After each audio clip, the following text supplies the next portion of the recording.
ప్రభునందు ప్రియులకు యేసుక్రీస్తు నామములో శుభములు తెలియజేయుచున్నాం. ఈ దినము హెబ్రోన్ క్యాలెండర్ వాగ్దానము. మీ దేవుడైన యెహోవా మీ పక్షముగా యుద్ధము చేయువాడు గనుక వారికి భయపడవద్దు. ద్వితీయోపదేశకాండం 3వ అధ్యాయం 22వ వచనంలో దేవుడి మాటలు తెలియజేస్తున్నాడు. ప్రియమైనటువంటి దేవుని ప్రజలారా, క్రైస్తవ జీవితం అనగానే యుద్ధరంగాన్ని తలపింపజేస్తూ ఉంటుంది. భూమి మీద నరులు బ్రతుకు కాలం యుద్ధరంగము అని యోబు గ్రంథం 7వ అధ్యాయంలో దైవజనుడు మాట్లాడుతున్నాడు. ప్రియమైనటువంటి దేవుని ప్రజలారా, మనం పోరాడినది శరీరాలతో కాదు కానీ ప్రస్తుతం అంధకార సంబంధులకు లోకనాథులతోనూ దురాత్మల సమూహములతోనని అపోస్తలుడైన పౌలు గారు ఎఫెసీ పత్రిక 6వ అధ్యాయంలో రాస్తూ ఉన్నాడు. ఇలాగున క్రైస్తవ జీవితంలో పోరాట జీవితం అనేటువంటిది చాలా ప్రాముఖ్యమైనటువంటిది. కనుక ఆత్మకు శరీరానికి ఎప్పుడు కూడా పోరాటమే జరుగుతూ ఉంటున్నది.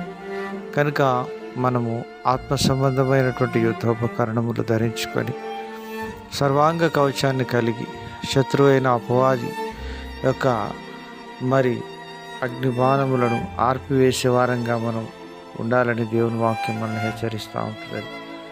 కనుక ఇశ్రాయేలీలు ఐగుప్తుల నుంచి బయలుదేరి వచ్చిన తర్వాత ఎర్ర సముద్రం యొక్క వారిని దేవుడు చెప్పినాడు, మీరు ఊరికే నిల్చుండి చూడండి, యుద్ధం మీరు కాదు యెహోవాయే జరిగించును అని ప్రభు సెలవిచ్చాడు.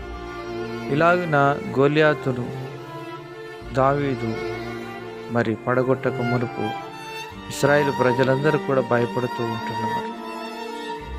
రాజు కూడా ఒక దశలో భయపడి వెనుకకు తగ్గినట్లుగా చూస్తూ ఉన్నాం. అయినప్పటికీ దావీదు ఎంతో రోషం కలిగి సున్నతి లేని ఫిలిష్తీయుడు జీవము గల దేవుని ప్రజలను తృణీకరించుటకు ఎపాటివాడు అని ఎంతో రోషం కలిగి ఉంటున్నాడు. ప్రియమైనటువంటి దేవుని ప్రజలారా, ఇలాగన ఇశ్రాయేలులో దేవుడు ఉన్నాడని లోకమంతా ఈరోజు చూస్తారని దావీదు సవాలు విసురుతూ వచ్చినాడు. ప్రియమైనటువంటి దేవుని ప్రజలారా, దావీదును బలపరిచిన దేవుడు ఈరోజు నిన్ను కూడా బలపరచడానికి శక్తిమంతుడు.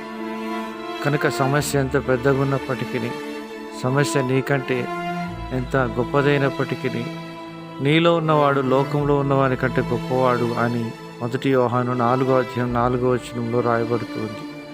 ప్రియమైనటువంటి దేవుని ప్రజలారా, దావీదు అలాగని చూసి బలం పొందుకొని శత్రువుని జయించి దేవునికి మహిమకరంగా జీవిస్తూ వచ్చినాడు. అలాగన నీ జీవితంలో కూడా దావీదు వలె శత్రువుపై జయం పొంది దీవించబడదు గాక.